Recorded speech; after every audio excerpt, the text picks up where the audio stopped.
Hello everyone and welcome to CNN's Election Night 2022, the midterms, the fight for the Congress. I am Wolf Blitzer and I'm going to take you through the night. It's now 7 PM and the polls have closed in 6 states.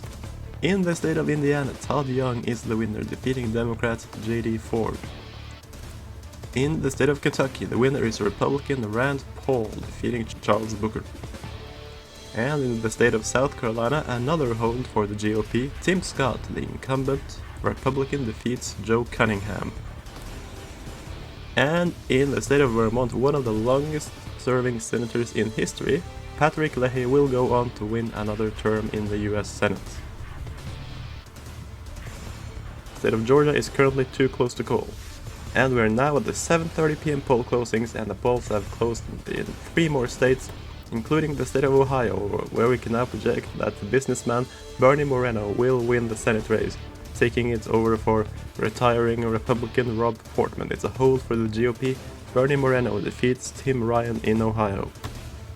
And the state of North Carolina is, as well as Georgia, too close to call at this moment.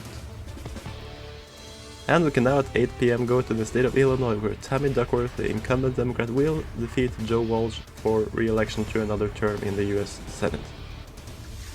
And in the state of Connecticut, Richard Blumenthal will also win re-election in that race. As well as in Maryland, where the incumbent Democrat Chris Van Hollen wins a second term, defeating Kim Klacik. Meanwhile, in the state of Alabama, Mo Brooks, the Republican congressman endorsed by the former President Trump, will win, easily winning with no real opposition. Only write-in votes are against him. He did not have any opponents. And in the state of Oklahoma, James Lankford has won that race, defeating Kendra Horn. Going to the state of Missouri, the winner there is Republican Eric Greitens, the former governor, the scandal-plagued former governor. He defeats Scott Sifton in Missouri.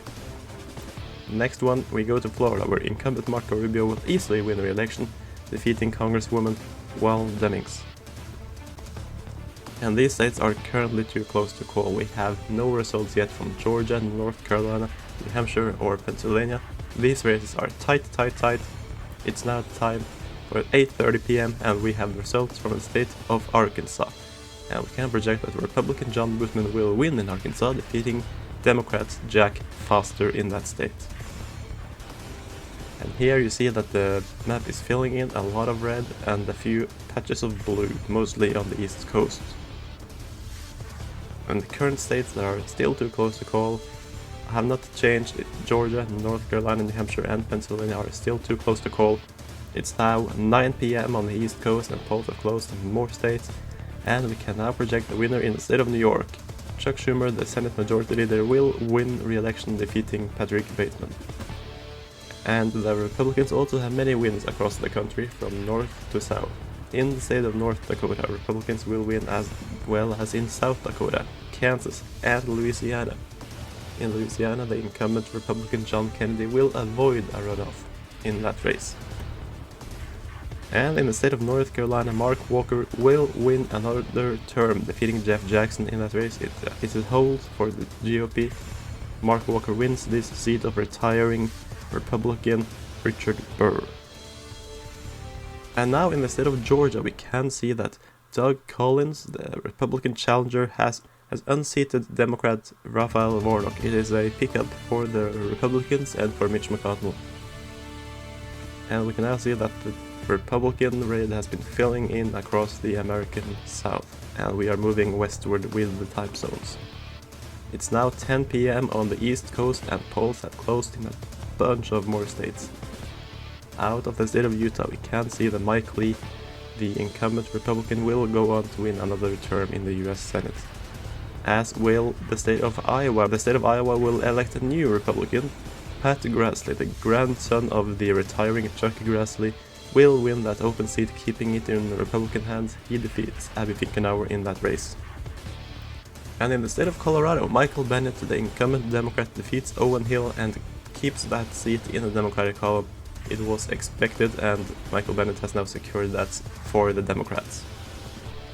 5 states are currently too close to call. We are moving on to the next hour now, and it is 11 PM on the west coast It is 11 p.m. on the East Coast, and the polls have now closed in many more states, and we can project that Democrats will win the states, the Senate races in the states of California, Washington, Oregon, and Hawaii.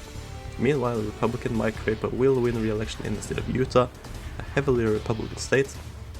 We can also project now that the Senate in New Hampshire will go to Kelly Ayotte. The former Senator Kelly Ayotte comes back. She defeats Maggie Hassan. It is a payback for 6 years ago, and it's a gain. It's a gain for the Republicans and Kelly Ayotte.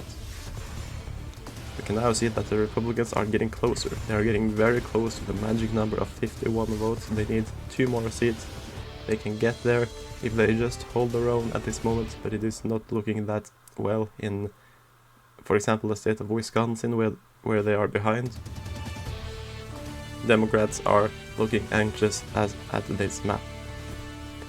In the state of Alaska, Lisa Murkowski will win another term, defeating the scary snowman in that race.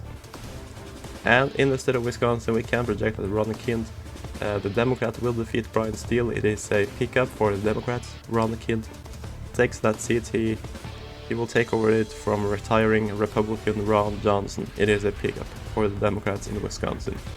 However, in the state of Arizona, Paul Gosar will unseat the incumbent Democrat Mark Kelly.